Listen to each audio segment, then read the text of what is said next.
With a not so angry environmentalist.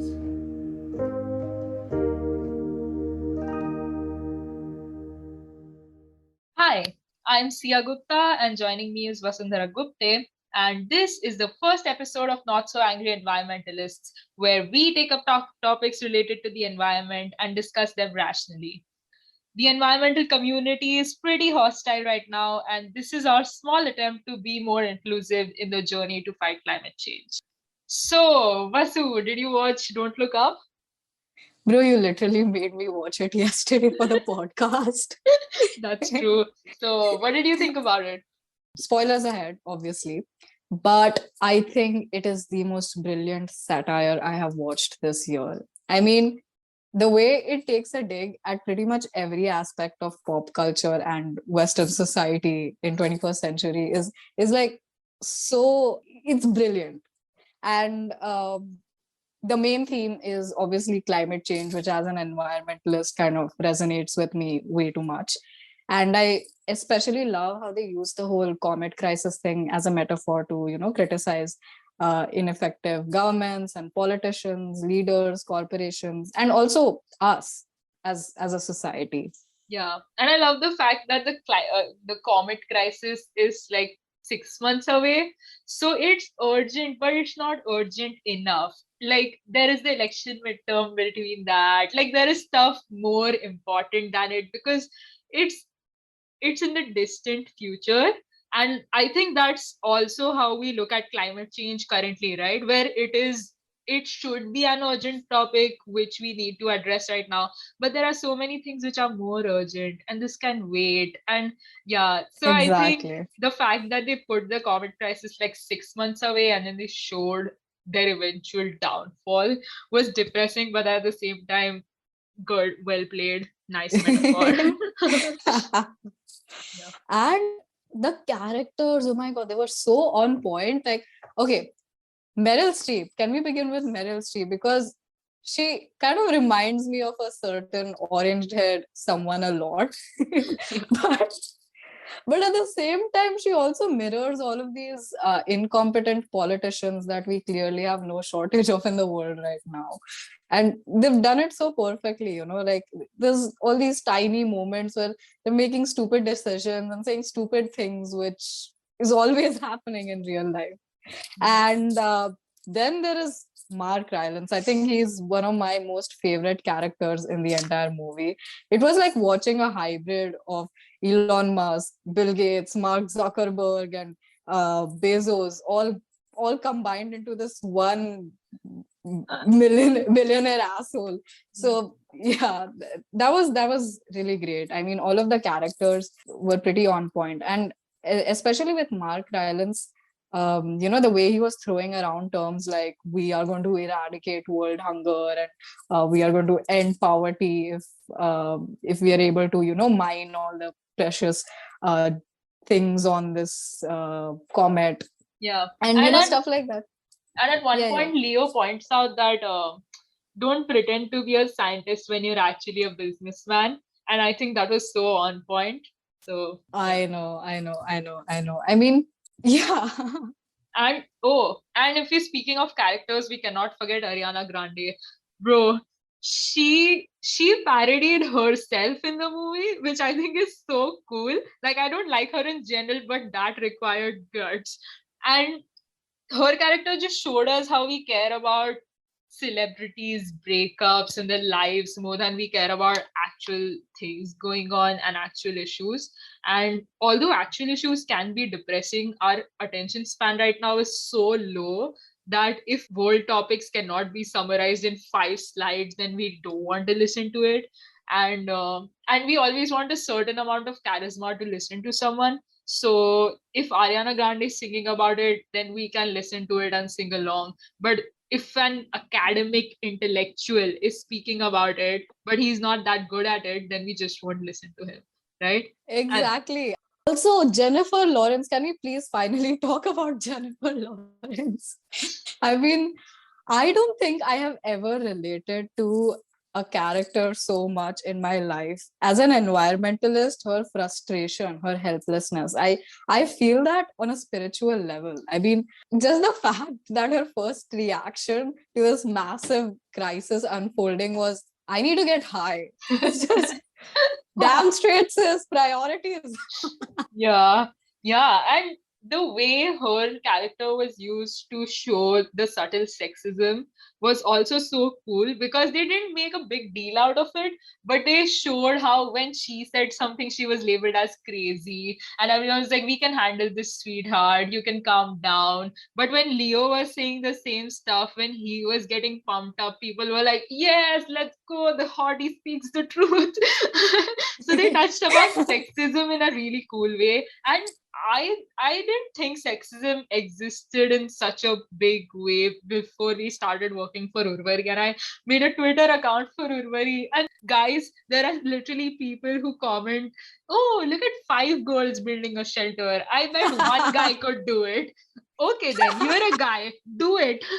Yeah, It's like so irrelevant and like pointless. Like, dude, that's what is true. your point exactly? What are you trying to say? Okay, anyway, I'm not going to retaliate right now, but yeah, the way it touched on sexism and a lot more subtle topics, that was really cool. Exactly. Like another thing that I noticed, it was literally just a one-liner, but they spoke about racism through that. The way they did it was so brilliant. You remember the scene where Dr. Oglethorpe was getting arrested and he didn't know what for. So he's explaining to the white cops that I'm just more pigmented than you. It's cool. It's cool. Yeah, And I think that was kind of genius because the way they touched upon racism with that, wow, correct. brilliant. I mean, And then people will say that the movie was like aimed at the target audience for the movie was like woke libtards, etc., etc. But yeah, I am a woke libtard, and the movie did appeal to me. And I thought the conservative guy was the most hilarious person in the movie. And I oh yeah. loved how whatever problematic thing he said was dismissed by, "Oh, he belongs to another time." And that was just so hilarious. Also, the entire Washington always needs a hero thing. Oh my god, that was such a good play. And it reminded me of that one episode from Rick and Morty. Do you remember where they're fighting those turkeys, or they are like convert into turkeys, and there is this pregnant wife of a soldier, Oh yes, yes, yes, yes. Oh yes, yes, yeah. and they say, "Oh, America loves pregnant women," and then he gives a speech, and the Rick and Morty Obama is like, "I will ask you a question, and I will ask you another question, and now you'll get convinced," and then everyone just applauds and goes to war. The conservative guy Also, was expects the same satire. Yeah, it, it's the same vibe. yeah, Also, speaking of subtle, hints at pop culture toxic yeah. trends, there was this part where Leo's just confused because there's this head of astronomy, White House's head of astronomy, who he doesn't think is even qualified to be in the position. And I was like, that sounds familiar. Because like so many of the cabinet positions are just filled with financial donors or yes men or just people without degrees or not even qualified to be in the position. And people So in cabinet saying that asexuals have sex with animals. Yeah. Yeah.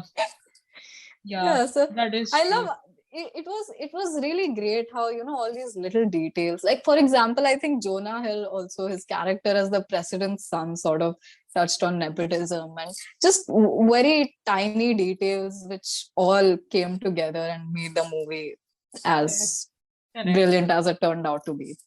But that is also not without reservations, because I went through some of the reviews and not all of them were as welcoming as well.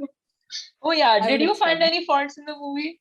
Well, as a self-proclaimed cinema connoisseur, I was a little piqued by the editing. I mean, anyone with a basic sense of film editing would genuinely want to get hit by a comet rather than sit through this.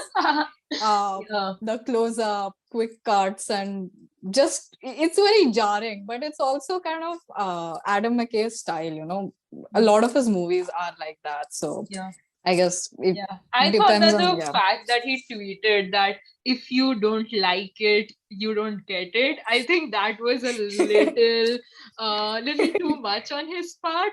But at the same time, I get it because again, we are people who have been shouting at people and being like, climate change is real, and they still don't get it. And we're like, yeah, so I get his anxiety, and he did put a lot of subtlety into it, right? So I Yeah, get yeah, yeah. his frustration, but I still think that him being such a big director should not have tweeted something like that. Like I Indulged. just feel Yeah. like it antagonized him. But yeah. Exactly. Also, you will not believe this since you said, you know, how subtlety was a huge part of the film. But a lot of people, a lot of critics especially, thought that the movie was very unsubtle, and which kind of makes sense because the climate change part of it was very, you know, In your face. prominent. Yeah, Yeah. exactly. But I also kind of feel like it was meant to be that way. It was not meant to be subtle. I mean, Correct. parodies are exaggerated. They're supposed to punch you in the face. They're supposed to force you to talk about issues that Correct. are not being talked about. So Yeah, the you know, point of parodies is that they make everything more exaggerated so that it's more visible to you. Like that's mhm, what Handmaid's Tale does with the whole sexism thing, right? That's what every exactly, dystopian thing does. It just makes dystopias are not supposed to look into the future. They're supposed to make the present exaggerated so that it's more apparent to you. So yeah, I don't think that not being subtle was an issue in the film personally. exactly. And I mean, honestly, again, Adam McKay's style is unsubtle. So yeah, Yeah, he was just and sticking to his character. exactly. And well, there were I also felt like there were a little bit of, you know, it was long, and there were, it could have been shortened if there weren't a lot of pointless arcs like Leonardo DiCaprio's affairs and all of that. Speaking of which, he should totally get an Oscar for pretending to like women his own age. That was a great performance. Oh my god, bro, this is a podcast about the environment. Okay, but this is your chance to gush on over Leo, bro. Go ahead. Oh yeah, okay. So honestly, I'm going to not talk about the whole sexy part of it because I think I related more to his frustration as a scientist, because he's literally waving around research and actual scientific data into the faces of people, and they still don't see that it's real. It's at one point they can see the comet in the sky with their own eyes, with their naked eyes, and they're still like, huh, don't look up. So Yeah. that just kind of says something about us as a society, how we cannot agree on even the most basic fundamental things, like the earth not being flat. Yeah, Yeah, so that is true. yeah, and you know, there was this one dialogue by Leo, actually. I think I have it here somewhere. Yeah, he's at the talk show, and this is his breaking point, right, where he's having this entire meltdown. And the dialogue goes, if we can't all agree at the bare minimum that a giant comet the size of Mount Everest hurling its way towards planet Earth is not a fucking good thing, then what the hell happened to us? And that just sums us up, because Yeah, like that I is said, such a great point. Yeah. yeah, we have the statistics, we have the data, we have everything with us. We even have the resources to fix climate change, and what are we doing about it? The Correct. world's most powerful person still thinks it's a hoax. So Yeah, and we can literally see the comet coming towards us right now, right? Because we see forest fires, floods, the pandemic, by the way. And if we don't get our shit together, we are going to get a lot more pandemics because the glaciers are melting and there are a bunch of germs at the bottom of that glacier. But anyway, so it's not like we are not seeing the comet yet in real life. We can already see the comet and we're still not able to agree on it. So, yeah. Yeah, But I mean, despite all the hate that the movie gets, I think it's a really nice movie. Like, what do you think? yeah, no, definitely. So some of the hate is valid. For example, Timothy's wig was well, something. Yeah. And I mean, another thing I do not really agree with is people thought it was unfunny. And the joke's on us because it's real, it's happening, right? Yeah. So I mean, it's not supposed to be funny, it's supposed to be scary. And I think that is what the point of the movie was. That is what the message was, which it successfully Correct. gave out to us. And Yeah. that's what matters, I think, that Yeah. it's real, it's happening. Yeah, and the fact that they made a movie with such a star cast where there's a movie where we miss a Chris Evans cameo. So you can imagine how star cast is. There's Timothy Chalamet, there's Ishan Khattar, by the way, whom I looked at and I was like, I recognize this guy from somewhere, and then just moved on. So I believe that the star cast was put so that they can trick people into watching a movie about climate change. And going into the movie, I didn't know it was about climate change, which was weird, right? Because it's very apparent and I should know what the film was. But I thought it was really great that they put together all these famous people to get normal people to watch the movie and get a message out of it. And they were very successful because I think in the first week, it has been watched for 111 million hours, which is crazy. Holy shit. Yeah. So See, just the impact that it has, I think the positives outweigh the negatives of the film. And I think we can ignore the bad editing if there are a bunch of people who are now aware of climate change and if climate change is being talked about a lot more because of this film. no, absolutely. In fact, something like this would pique me so much. But it's just that this movie somehow resonated with me so much. I am one of those people who'll get really pissed at bad editing and probably go rate it 3 stars and pretend to go on about how I know so much about editing and stuff like that. But it just resonated with me, especially as an environmentalist and Jennifer Lawrence's character, because throughout the entire movie, she's been shown as this pessimistic character who's so frustrated all the time and helpless. And I mean, understandably so. And that is how I feel every single time, because no matter how much we do, no matter how many trees I plant, it's not making a significant difference, not as much as I want to. There's nothing really changing, right?